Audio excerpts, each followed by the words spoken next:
سندھ بھر میں مٹی کے طوفان نے تباہی مچا دی۔ لوگوں نے سمجھا تھا کہ اب بادل جم کے برسیں گے، اور بادل بھی ایسے گہرے ہوئے تھے کہ سبھی سمجھ رہے تھے کہ جو پانی کی قلت ہے اس بادلوں سے ختم ہو جائے گی، اور بارش ہوگی تو پانی کی قلت یقیناً ختم ہو جائے گی، اور جو زمین کی سطح ہے پانی کی وہ بھی اوپر آ جائے گی۔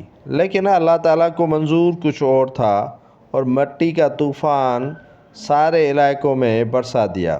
بارش تو نہ ہوئی، البتہ مٹی کے طوفان نے وہ تباہی مچا دی جس کا توقع ہی نہیں تھا۔ مٹی کے طوفان کی وجہ سے گھروں کی چھتیں اڑ گئیں، جو سولر پینل گرمی کی شدت کو کم کروانے کے لیے لگائے گئے تھے وہ بھی اڑ گئے۔ پنکھے، پول اور جو فصلیں گندم کی زمین میں رکھی گئی تھیں وہ بھی اڑ گئیں۔ یعنی انسانوں کو نقصان ہوا لاکھوں کا نہیں کروڑوں کا۔ یہ دیکھ سکتے ہیں کہ مٹی کے طوفان سے حد نگاہ بھی صفر ہو گئی ہے۔ ہوا اتنی کہ لوگ اپنے آپ کو سنبھال ہی نہیں سکے۔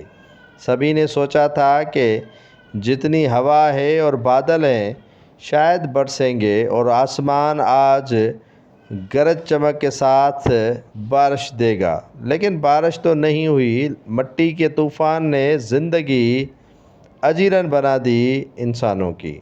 سندھ کے مختلف علاقوں میں یہ سلسلہ چلتا رہا، اور چلتے چلتے کئی گھنٹے چلا۔ سبھی لوگ اللہ تعالیٰ سے معافی مانگ رہے تھے کہ یا پروردگار اب تو ہمیں معاف کر دے اور مٹی کا طوفان تھما دے۔